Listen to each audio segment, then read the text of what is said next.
Hello, kamusta tayong lahat? Nagpapasalamat ako kay Almighty Father kasi pinapatawad niya tayo sa mga nagawa nating kasalanan. So, pag pinapatawad tayo ni Almighty Father, laging clean slate. Malinis lagi. So, tayo lang ang dumudumi ng ating mga sarili. No? So, kung pinatawad tayo ni Almighty Father, dapat tayo rin, patawarin din natin, hindi lang yung mga nagkasala sa atin, kundi patawarin din natin yung sarili natin. Kasi may ibang mga tao na kaya sila nananakit ng ibang tao dahil hindi nila mapatawad yung sarili nila. Nasa subconscious nila yon, hindi nila alam yon. Hindi nila mapatawad yung sarili nila kung bakit nila inalaw yung mga pangit na bagay na mangyari sa kabuhay nila. Kaya ang ginagawa nila ngayon ay sinisira naman nila ang buhay ng ibang tao. So, yung may mga wounds tayo, example, nung bata tayo. May mga bagay na nangyari sa buhay natin na bata tayo, wala tayong magawa. Hindi natin maprotektahan yung sarili natin. Hindi natin maprotektahan yung mahal natin sa buhay. Kaya, ang nangyayari ngayon, nagkakaroon tayo ng galit sa mundo. Kasi, ang totoo ay, dahil tayo, hindi natin naprotektahan yung pamilya natin at yung ibang mga tao. Pero, pag pinatawad natin yung sarili natin,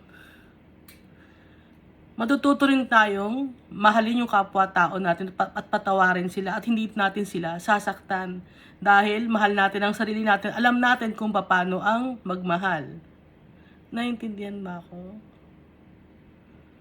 Example, na-abuse ka nung bata ka. Hindi mo kasalanan yon. Pero hindi mo matanggap yon. Pero nangyari sa buhay mo. Hindi mo inalaw yun, hindi mo gusto yon. Pero nangyari sa buhay mo. So, nung lumaki ka, ikaw na ngayon ang nananakit ng ibang mga tao. Dahil hindi mo mapatawad yung sarili mo, hindi mo matanggap na nangyari sa'yo yon. Hindi mo matanggap na hindi mo naprotektahan yung sarili mo. Kaya ang gagawin ngayon natin ay patawarin natin yung sarili natin. Kasi si Almighty Father, mahal na mahal niya tayo, pinapatawad niya tayo. Kaya tayo rin, papatawarin natin yung sarili natin. Yung may mga nagawa tayong mali, papatawarin natin yon. Yung sarili natin, sa mga bagay na nagawa nating mali, sa mga pagkukulang na nangyari, sa mga pagkukulang natin sa mga mahal natin sa buhay, patawarin natin ang sarili natin.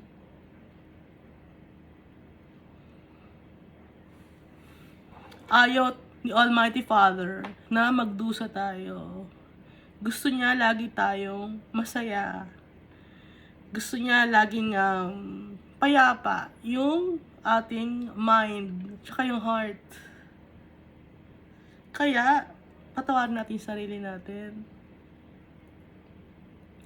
So ako nung bata ako, nung may mga bagay din na hindi ko mapatawad yung sarili ko. Pero nung naintindihan ko na, napatawad ko na yung sarili ko. No? At napatawad ko na rin yung mga tao na nakasakit sa akin. At the same time, alam kong nakasakit din ako ng ibang mga tao. Kaya, hingi tayo ng kapatawaran sa mga tao na yun. At makikipag-ayos tayo. Kasi yun ang gusto ng tatay natin. No? Kaya hindi tayo mananakit ng tao. Hindi tayo maninira ng buhay ng ibang tao. Kundi ang gusto ni Almighty Father ay laging para sa ikapupuri ng pangalan niya. So, ang focus natin ngayon, hindi na yung sarili natin. Ang focus natin, si Almighty Father. Dahil yun naman talagang si Almighty Father, tsaka si Jesus Christ. Sila naman talaga ang dahilan kung bakit tayo nabubuhay sa mundo na to.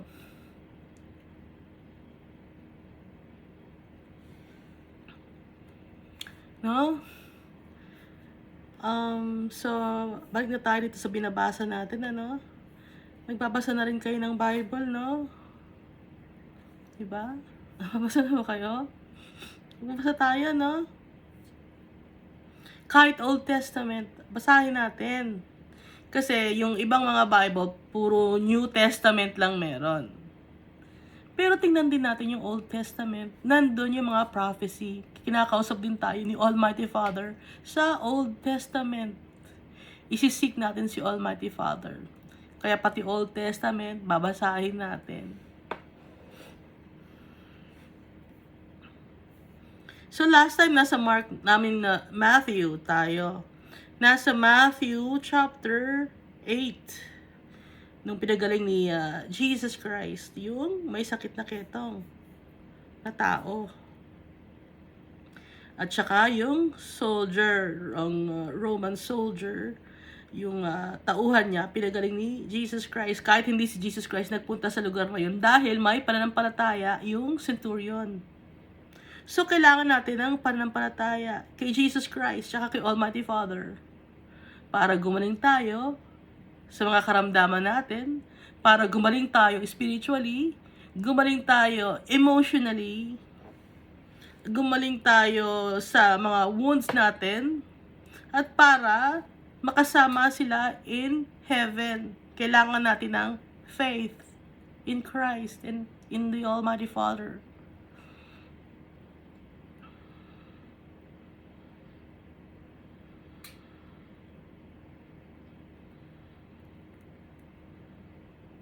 At saka si Jesus, kung may mga storm ng buhay natin, si Jesus ang tatawagin natin dahil siya ang nakakapag-calm ng storm, ng bagyo ng buhay natin. Sa Kanya tayo lalapit. Siya ang ating tatawagin. Dahil kung ang wind, sinusunod siya, pati yung mga waves. Ano pa kaya, no? Ang kayang gawin ni Jesus Christ. Madaming alam si Jesus Christ. Marami siyang kayang gawin dahil Diyos siya. Anak siya ni Almighty Father. At ibinigay sa Kanya ang power and authority ni Almighty Father. Inulit-ulit ko, alam ko, nasabi ko na, no?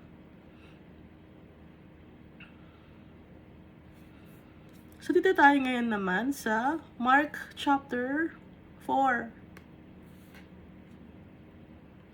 Pero yung Mark chapter 3, no? Yung nagpagaling si Jesus ng Sabbath, yung taong may, yung kamay niya ay kulubot or shriveled or wrinkled or wala nang gana, wala nang gawa yung kamay. Hindi na gumagana. Napagaling ni Jesus Christ. At dito, binabanggit din dito sa Mark chapter 3, yung pag-appoint niya ng mga apostles.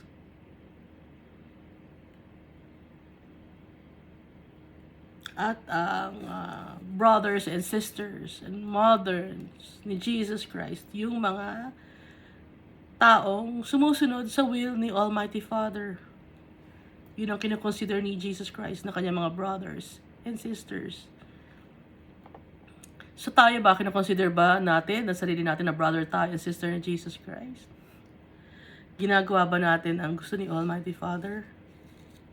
So para i-consider tayo as brothers and sisters ni Jesus Christ at Mother, susundin natin si Jesus Christ at yung will ni Almighty Father. At kung sino man ang nagsasalita ng against sa Holy Spirit, yun yung kasalanan na hindi napapatawad. Guilty of an eternal sin. Kung hindi natin irerespeto ang Holy Spirit, kung babastusin natin. Kung nagsasalita tayo ng masama against the Holy Spirit, hindi tayo mapapatawad. Kaya mag-ingat tayo sa mga sinasabi natin. Bantayan natin ang bibig natin. So dito tayo sa Mark chapter 4. After Jesus began to teach by the lake, the crowd that gathered around him was so large that he got into a boat and sat in it out on the lake, while all the people were along the shore at the water's edge. Maraming tao na nakikinig kay Jesus Christ. Dinudumog siya ng tao. Kaya nainggit sa kanya yung mga Pharisees. Yung mga Pharisees, hindi sila dinudumog ng mga tao. Yung mga scribes, yung mga teachers of the law, hindi sila dinudumog ng tao. Hindi sila hinahangaan ng tao. Kaya nainggit sa kanya. Maraming nga tao ang gustong lumapit kay Jesus at makinig. So nasa large, large crowd siya. Tapos sumakay si Jesus ng boat. Kasi nga, maraming tao ang gustong dumikit sa kanya. Kaya doon siya sa boat, umupo siya doon, at yung mga tao naman nasa shore lang, nasa water's edge. He taught them many things by parables. So alam niyo na yung parables, no, di ba? So nagtuturo si Jesus sa mga parables. O baka hindi niyo alam kung ano yung parables, hindi ko na check, no? Pero alam ko kung ano ibig sabihin ng parables. Alam niyo ba ibig sabihin ng parables? Simple story to na ini-illustrate yung moral lesson na ginagamit ni Jesus para matuto yung mga tao. May moral lesson ang mga parables. Malalim, at ito ang ginagamit ni Jesus para ihalin tulad ni Jesus ang gawain ni Almighty Father sa simpleng kwento. Kasi malalim ang kaharian ni Almighty Father. Kaya simpleng kwento ang ginagawa ni Jesus. At para maintindihan ng mga tao. Pero kahit simple pa ang mga kwento na sinasabi ni Jesus, hindi pa rin maintindihan ng mga tao. Kasi wala silang pananampalataya.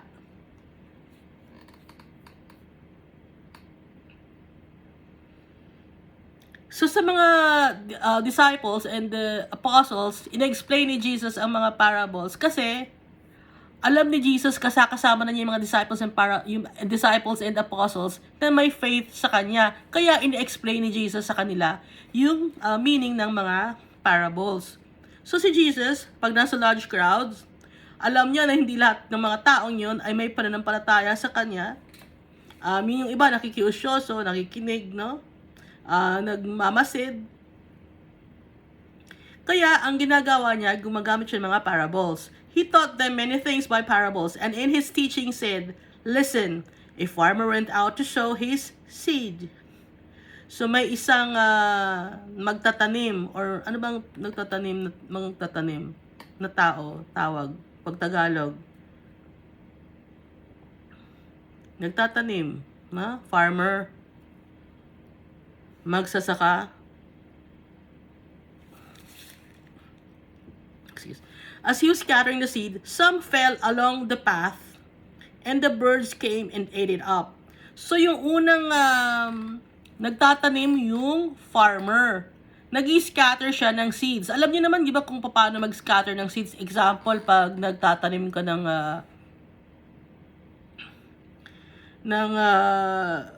palay, di ba? Sa una, hindi naman pa ganyan-ganyan yung palay eh. I-scatter mo para magkaroon ng mga sibol. So, i-scatter yung seeds. Yung ibang mga seeds,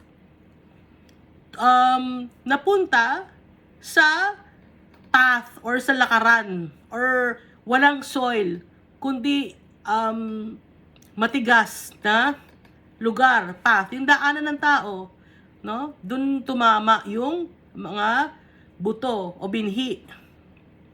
Ang nangyari ngayon, dumating ang mga ibon at kinain yung mga binhi or yung mga seeds. Tapos, yung iba namang mga seeds, some fell on rocky places where it did not have much soil. It sprang up quickly because the soil was shallow. But when the sun came up, the plants were scorched and they withered because they had no root.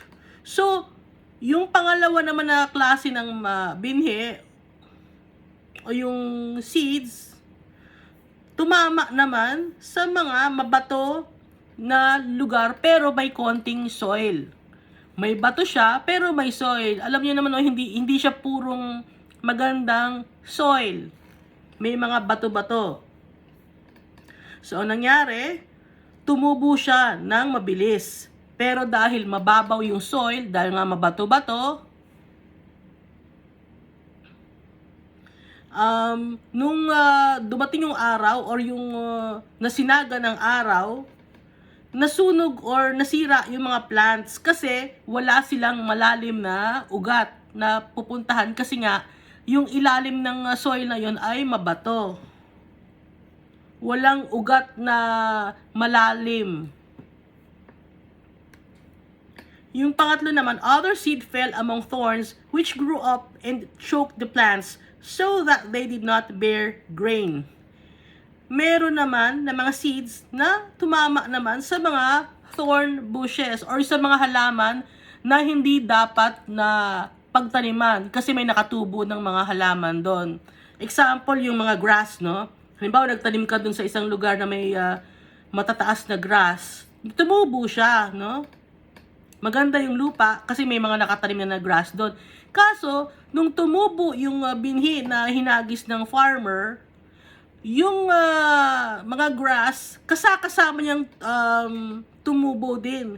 Kaya, natalo ng mga grass yung binhi na bagong sibol. Kaya, hindi namunga.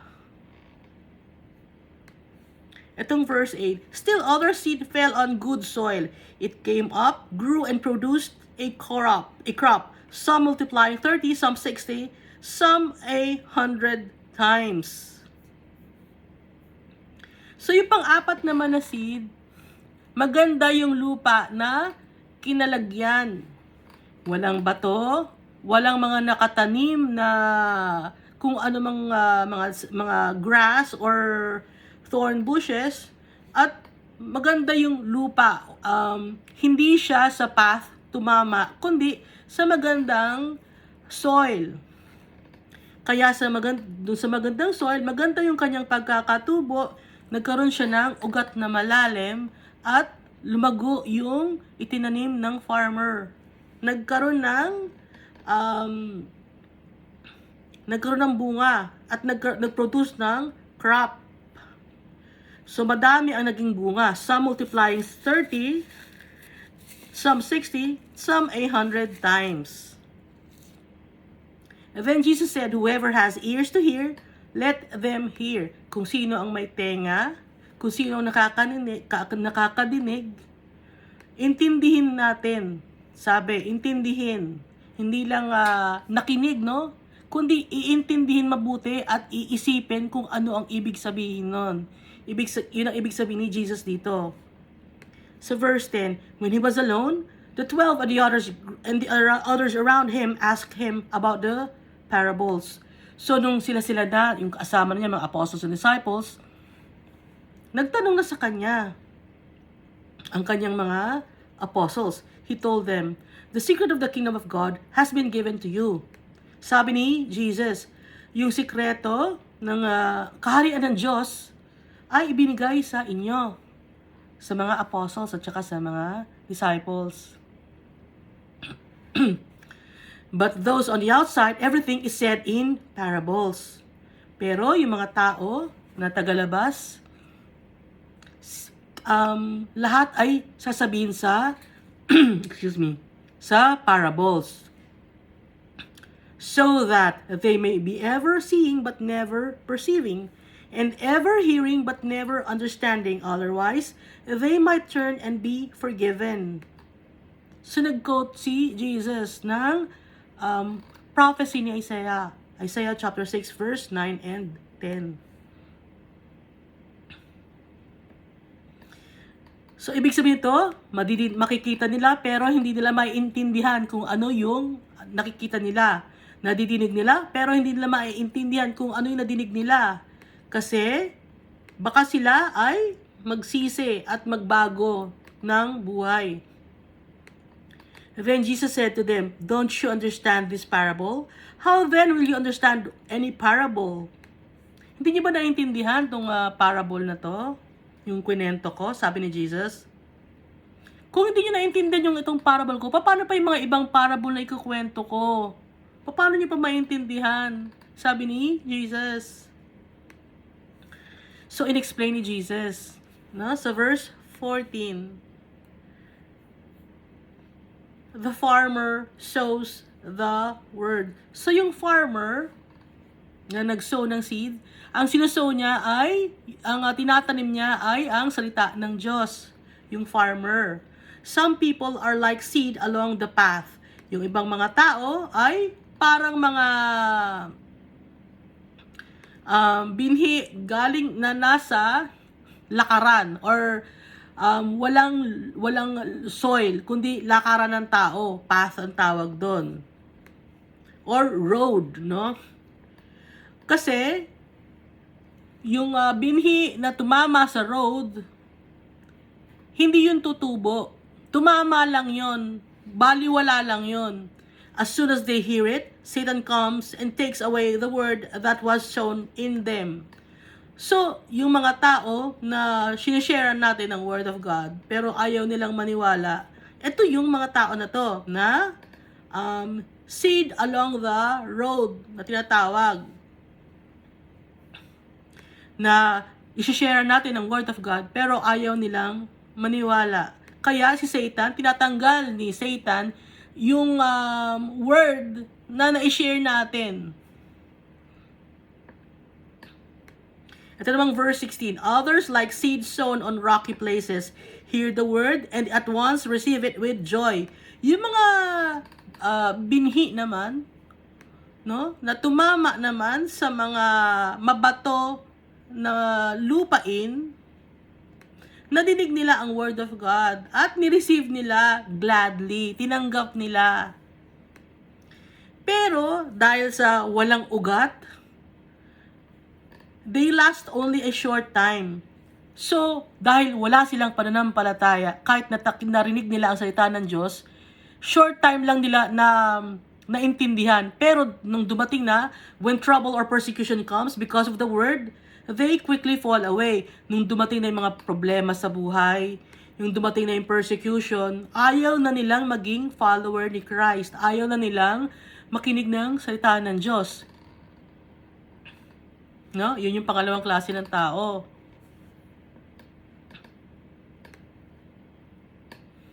Tanong verse 18. Still others like seeds sown among thorns.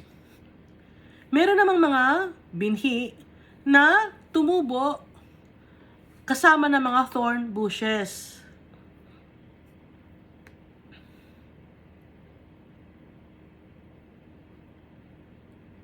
Or thorny weeds. Narinig nila ang salita ng Diyos, pero dahil sa nag-worry sila sa buhay na to, naloko sila ng kayamanan ng buhay nito, yung pagnanasa nilang yumaman, yung desire ng kanilang laman, yung desire nila about material possessions, na-choke ang Word of God, nawala sa kanila ang Word of God kasi mas inuna nila yung material possessions, yung material gains, ang gusto ng pagyaman ng dito sa mundo na to. Naintindihan? Kasi marami talaga, no? Lahat naman ng tao gusto yumaman, no? Pero yung priority natin dapat ay si Jesus Christ. Kung makakasakit tayo ng tao, kung hindi tayo patas, ayaw ni Almighty Father ng ganun.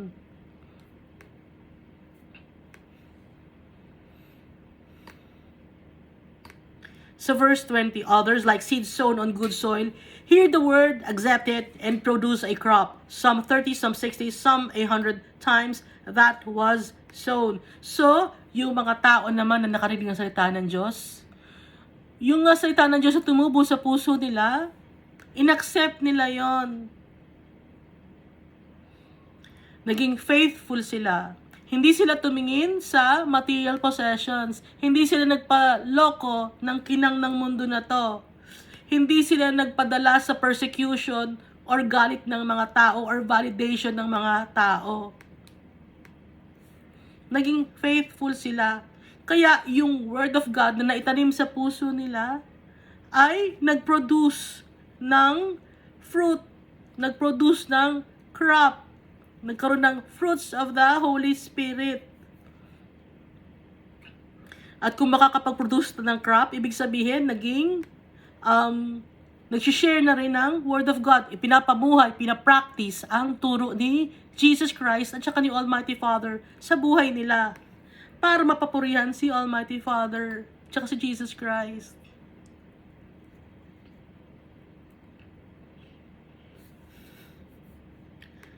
So, alam na natin ang ibig sabihin na, no? Nung apat na seeds na inihasik ng farmer. So, yung seed ay ang Word of God. Yung binhi, yun ang Word of God. So, tayo, no? Dapat tayo, yun yung binhi na naitanim sa good soil. Nasa good soil ba tayo?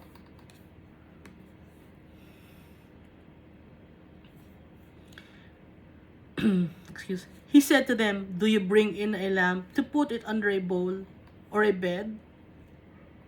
Instead, don't you put it on its stand?" Pag meron ka bang lamp, inilalagay mo ba sa ilalim ng bowl or sa ilalim ng kama? Hindi, di ba? Inilalagay yun saan? Sa stand. Ipinapakita sa buong lugar ng kabahayan para lumiwanag ang buong bahay. For whatever is hidden is meant to be disclosed, and whatever is concealed is meant to be brought out into the open. If anyone has ears to hear, let them hear. Kung ano man yung mga bagay na nakatago, yun ay mailalahad. No? Maipapakita sa buong mundo lahat ng mga bagay na nakatago. I-share yun sa lahat para magkaalaman. Kaya kung sino man ang may tenga, intindihin ang sinasabi ni Jesus Christ. Dapat natin maintindihan, no? Itong nasa Bible. Kaya paano natin maintindihan ang nasa Bible? Magpe-pray tayo kay Almighty Father, tsaka kay Jesus Christ para maintindihan natin ang Bible. Para malaman natin ang mystery ng Bible, ng mystery ng mundo na to. Lahat ng mga tago ay mailalahad or mailalantad. Si Jesus Christ ang nagsabi. Kaya isisik natin si Almighty Father para mailantad sa atin yung mga bagay na nakatago. Dahil gusto ni Almighty Father na malaman natin, na ma-inform tayo. At nang maintindihan natin at maisapuso natin ang kanyang mga katuruan. Verse 24, "Consider carefully what you hear," he continued. "With the measure you use, it will be measured to you and even more." Intindihin natin mabuti kung ano ang ating mga nadidinig. I-consider natin, no?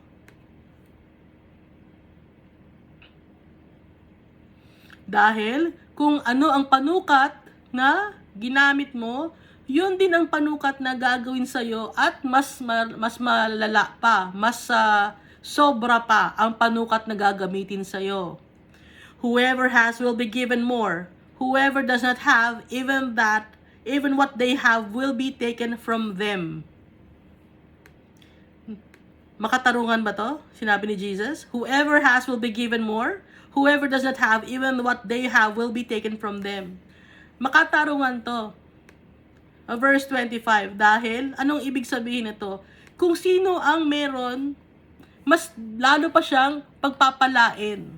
At kung sino ang wala, or yung pa ang kukuhanin, tatanggalan. So, ano itong ibig sabihin ni Jesus Christ na to? Ito yung pananampalataya. Kung meron kang faith, mas lalalim pa ang faith mo, mas magkakaroon ka pa ng kaalaman kay Almighty Father, mas makakapag-ipon pa tayo ng heavenly wealth. So, nabanggit din ito, no, sa itong Mark chapter 4 verse 25, na whoever has will be given more, whoever doesn't have, even what they have will be taken from them. Makikita rin itong sinabi na to sa Matthew chapter 25 verse 14 up to 30. Ito yung parable of the talents. Alam naman natin, di ba, yung parable of the talents, yung binigyan ng talent na or gift na 10,000, tapos sa 5,000, yung isa 2,000.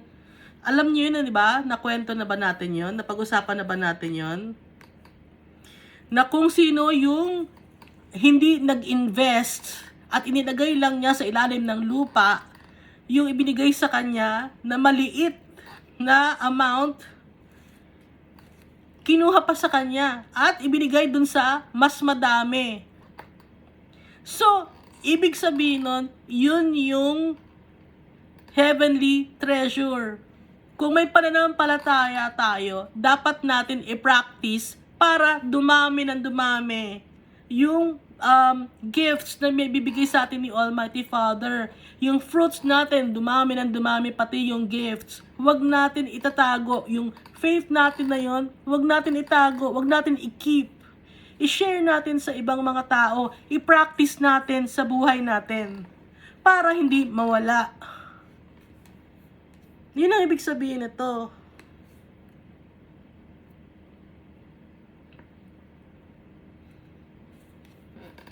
Gusto ni Jesus Christ, i-practice natin yung mga tinuturo niya para mag-multiply,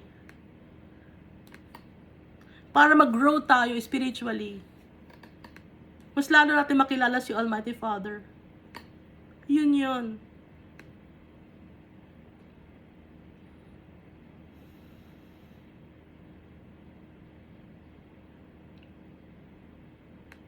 So verse 26, he also said, "This is what the kingdom of God is like. A man scatters seed on the ground night and day, whether he sleeps or gets up.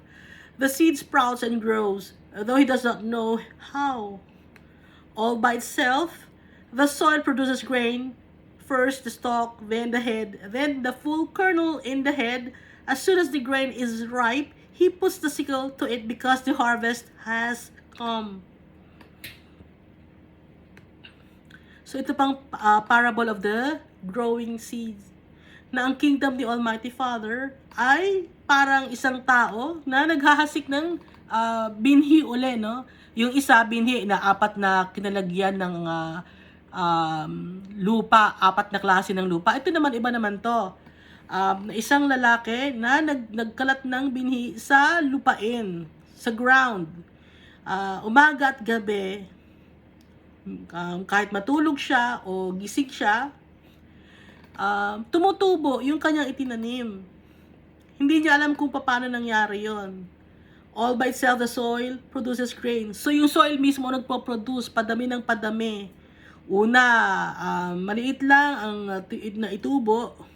Tapos nagkakaroon ng pahaba, palaki ng palaki yung kanyang pananim.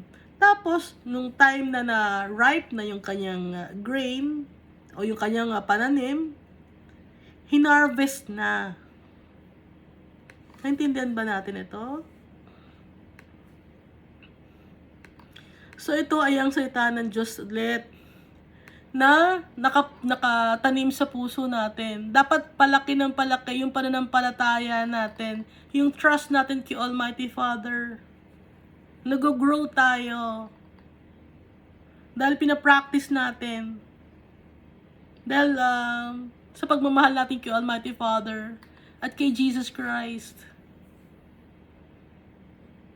At darating ang araw, he puts the sickle to it because the harvest has come. Darating ang araw, ma-harvest tayo dahil hindi naman tayo habang buhay dito sa lupa na to. Yung faith natin, pati tayo, makakapunta na tayo sa heavenly kingdom, kay Almighty Father, sa ating inheritance. So nakikita ninyo, no? Itong Matthew, Mark, Luke, John, and the rest of the letters of the disciples and apostles. It's a New Testament. Laging itinuturo sa atin ang heavenly kingdom. Doon lagi dapat ang focus natin. Doon lagi dapat ang tingin natin. Hindi sa mundo na to. Dahil ang mundo na to ay temporary lang. Mirage lang to. Mga bagay dito nasisira. Tao ang gumawa ng mga bagay na nakikita natin. Yung mga bahay, mga kayamanan na nakikita natin. Hindi to panghabang buhay. So, ang tinuturo sa atin ni Jesus Christ is yung pang eternal life with them in heaven, our true family. Yun ang tinuturo ni Jesus. Na dapat nag-grow tayo. Lumalalim ang pagkakakilala natin kay Almighty Father. Na ipapractice natin ang mga tinuturo niya sa atin.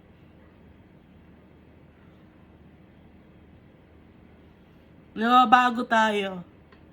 At naipapakita natin sa tao ang kabutihan ni Almighty Father. Na para mag-glorify ang pangalan ng tatay natin.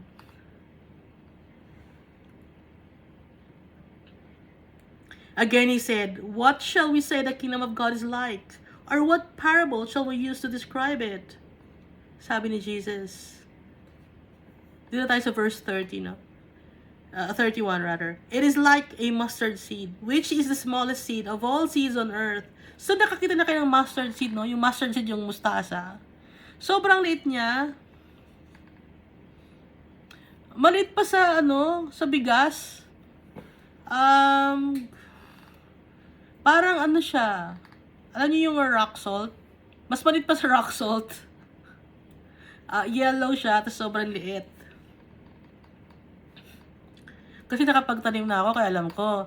Nagtanim ako dati dito sa tapat ng bahay. Ang hirap anuhin. Kasi nagsawa na ako, no? So nagtanim ako. Ang bilis tumubo, ang laki, tumataas. Lumalaki yung dahon.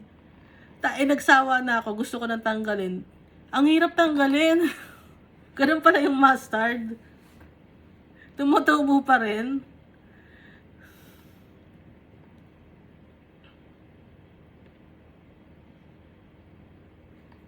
So ituloy natin, Yet when planted, it grows and becomes largest of all garden plants with such big branches that the birds can perch in its shade. So kung hinayaan ko yung tinanim ko na mustard, no? Lumaki siguro ng lumaki yun. Kasi ang laki na ng dahon niya, ganyan na. Ganyan kalapad yung dahon, tapos ganyan na. Ayan, laki na nito, paano ko na makakain to? Alam niyo naman yung itsura ng mustard, di ba, na dahon? O, kasi kaya tinanggal ko na, pero yung hirap tanggalin. Ba't ganon? Kaya doon inihalin tulad ni Jesus, yung kingdom of God. So yung mustard seed, yun yung pananampalataya natin. Kay Almighty Father. Tsaka kay Jesus. Mag-grow yung pananampalataya natin. Kahit konti lang ang pananampalataya natin, pag naitanim sa magandang lupa, pag willing tayo, no? Pag willing tayo, wholeheartedly accept it, lalaki yun, kahit maliit pa yung faith natin. Lalaki yun kasi willing tayo. Example, hindi tayo marunong magbasa ng Bible, hindi natin maintindihan. Pero willing tayo matuto. I-embrace natin yung faith natin kay Almighty Father. Almighty Father, i-embrace ko yung faith ko kahit hindi ko naintindihan ko, magtitiwala ako sa'yo para maintindihan ko ang Bible. Kaya, naintindihan na natin ngayon ang Bible. Lahat na ng mystery dito sa Bible, alam na natin. It's because of the Almighty Father and Jesus Christ with the power of the Holy Spirit.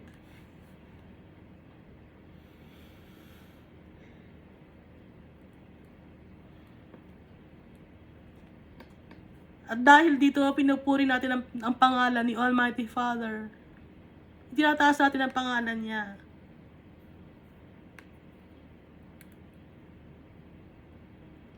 Tutuwa si Almighty Father pag ina-acknowledge natin siya. Pag mahal natin siya, natutuwa siya. Pag hinahanap natin siya. Dahil yung pagmamahal niya sa atin, walang kapantay yung pagmamahal ni Almighty Father sa atin, tsaka ni Jesus Christ. Hindi matutumbasan ng kahit anuman. Kaya yung inheritance natin, pag ipinakita natin yung pagmamahal natin kay Almighty Father, yung inheritance natin, napaka-great ng inheritance natin. Eternal life. Pero some people, they're not satisfied with it. Hindi kayo satisfied ba sa eternal life? Gusto yung mabuhay sa mundo na to forever? Choice nyo yun. No? Choice nyo yun.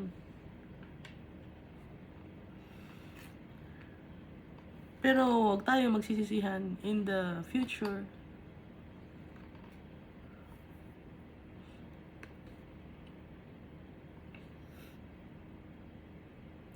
Pag dumating na yung bagay na lahat tayo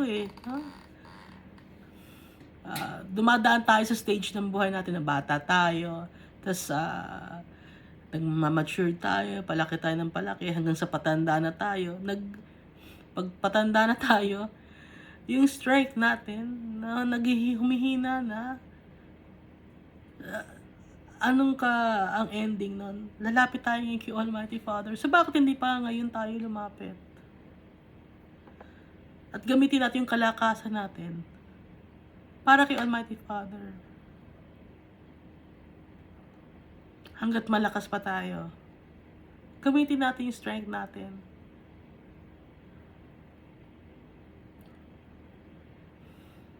Para sa ikapupuri ng pangalan ni Jesus Christ at ni Almighty Father.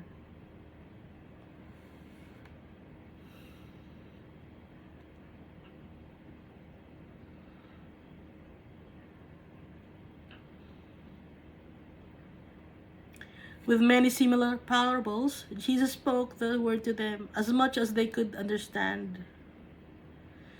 So, nag-explain si Jesus, ng parable sa mga disciples and apostles niya hanggang sa maintindihan nila. He did not say anything to them without using a parable, but when he was alone with his own disciples, he explained everything.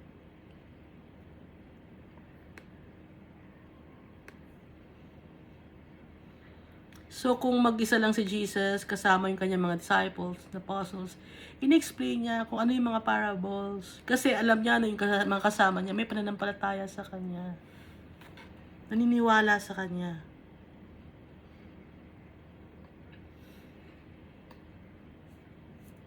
At yung mga tao na naging apostles niya, pinili yun ni Almighty Father. Baka natataka kayo, bakit si Judas nandun? For a time, si Judas,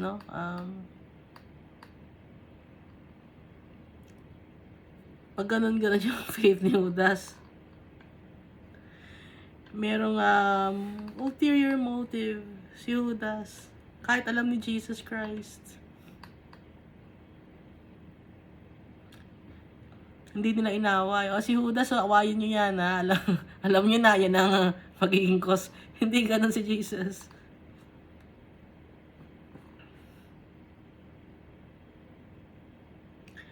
Nasa isip ni Jesus sana magbago si Judas, sana. Pero hindi, yun ang nakalagay sa prophecy. Alam ni Jesus yun. May hope si Jesus. Pero, nasa prophecy yun. Kaya alam niya na mangyayari yun. Yung pagtatraidor sa kanya ni Judas. At hindi lang naman si Judas ang nagtraidor sa kanya, di ba? Ang nagbenta sa kanya ay si Judas, ibinenta siya sa mga Pharisees. So, ang nagtraidor sa kanya ay lahat ng kanyang mga disciples and apostles. Iniwan siya. It's betrayal also. Gaya niya. Pero ang hindi natakot ay si John. Nang una, natakot si John, di ba? Si John the Evangelist, natakot siya kasi nawala rin siya Pero, dun sa latter part na naka-crucify na si Jesus Christ, lumapit na siya kay Jesus Christ, kasama si Mary, sinamahan niya si Mary.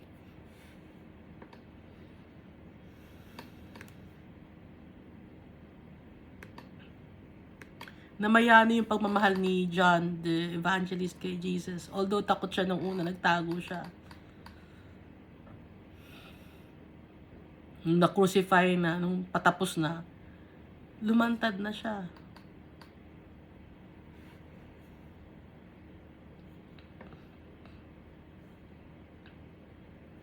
Dito sa verse 35. That day, when evening came, he said to his disciples, si Jesus na, "Let us go over to the other side." Pumunta tayo sa kabilang lugar. Leaving the crowd behind, they took him along just as he was in the boat. There was also other boats with him. So, nabasa na natin ito, di ba? Sa Luke. Pero nandito rin sa Mark. So there were also other boats with him. So may mga boats na kasakasabay din sila. A furious squall came up, and the waves broke over the boat so that it was nearly swamped. So iniwan nila yung crowd. Umalis sila. Sumakay sila sa boat. Tapos lilipat sila sa kabilang lugar. Pero nagkaroon ng malakas na hangin.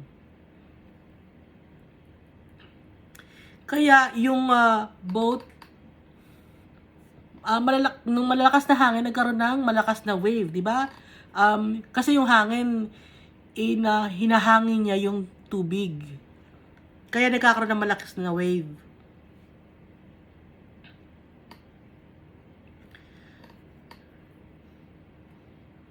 So, windstorm yon, no?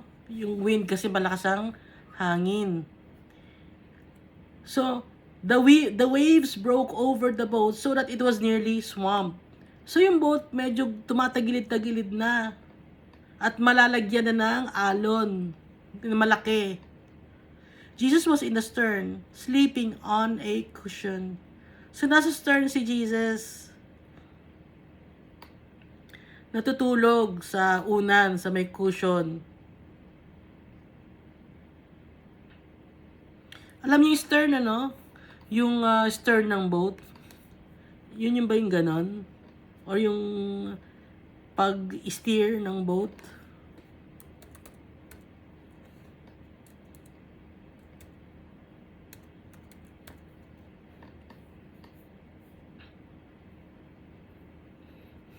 Yung nag-co-control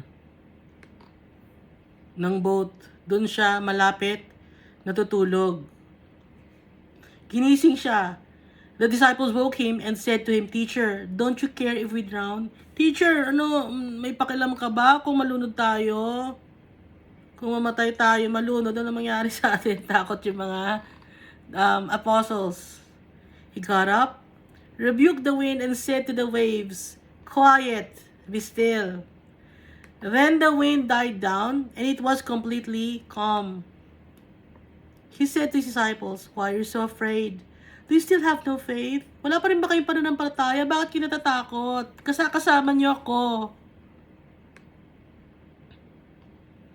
Natutulog ako. Malakas ang wave. Oo, alam ko. Pero natutulog ako. Nararamdaman ko naman.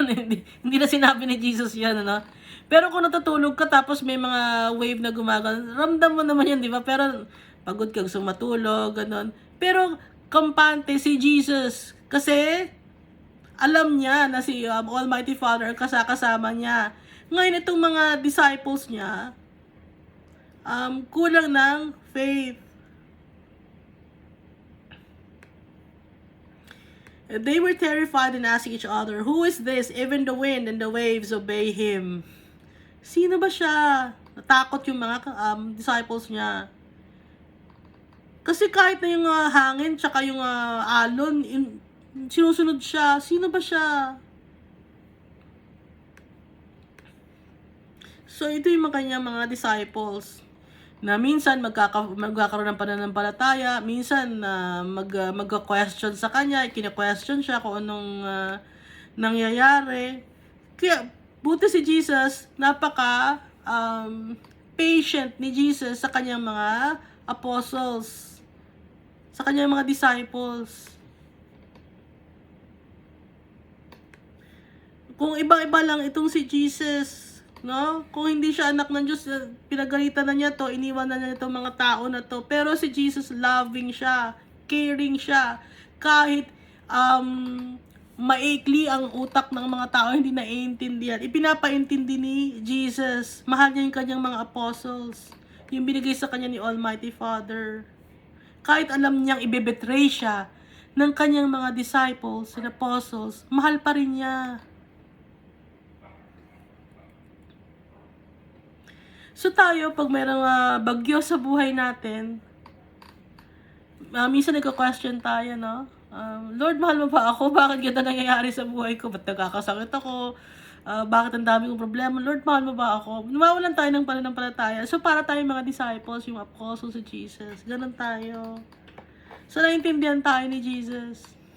Pero wag tayong mag-aalala. Lagi tayong magpe-pray at magkakaroon ng pananampalataya sa Kanya. Kasi kahit maliit yung pananampalataya natin, i-practice natin yon para lumago yun. Para kahit na anong bagyo ng buhay ang dumating sa atin, matatag pa rin ang pananampalataya natin sa tatay natin. At kay Almighty Father at kay Jesus Christ. Through the power of the Holy Spirit.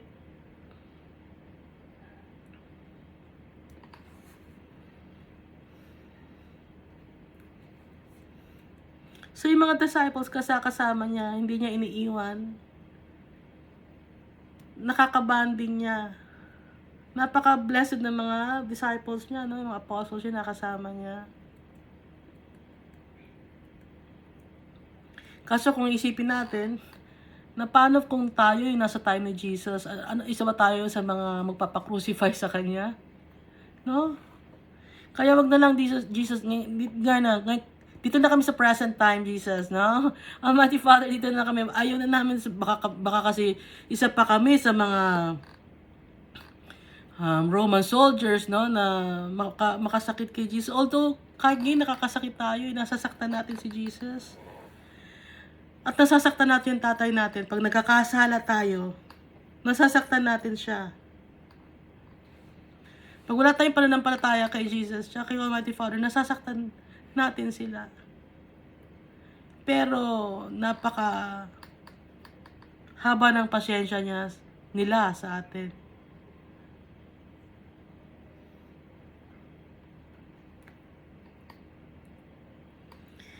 Wala tayong mapupuntahan.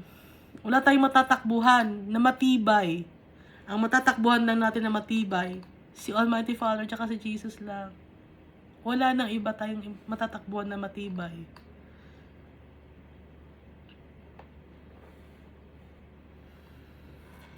Kaya, patuloy tayong manalangin, patuloy tayong magbasa ng Bible.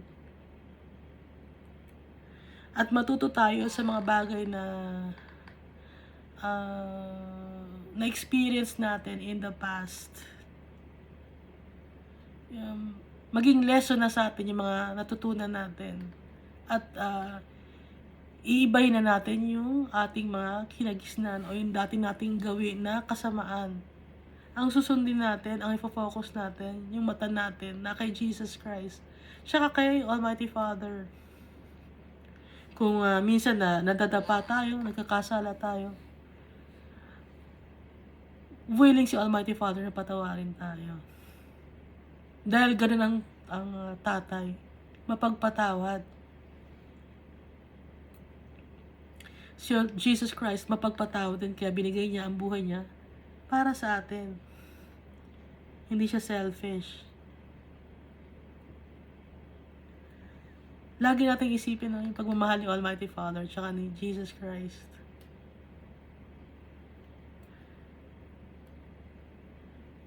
Iwan man tayo ng ibang mga tao. Kasi ipinanganak tayo sa mundo na ito na mag-isa lang tayo, di ba? No? Isa-isa lang tayo. Kahit may kakambal ka, kahit septuplets pa kayo, isa-isa pa rin kayong lumabas. Isa-isa ang experience mo sa buhay, iba sa experience ng ibang mga tao. Pero yung experience natin, kahit magkakaiba yung experience natin, gagawin natin yung lesson para lalo tayo mapalapit kay Almighty Father. iisa ang patutunguhan natin. Kahit iba-iba ang naranasan natin na pain and sufferings, gagawin natin yon na learning curve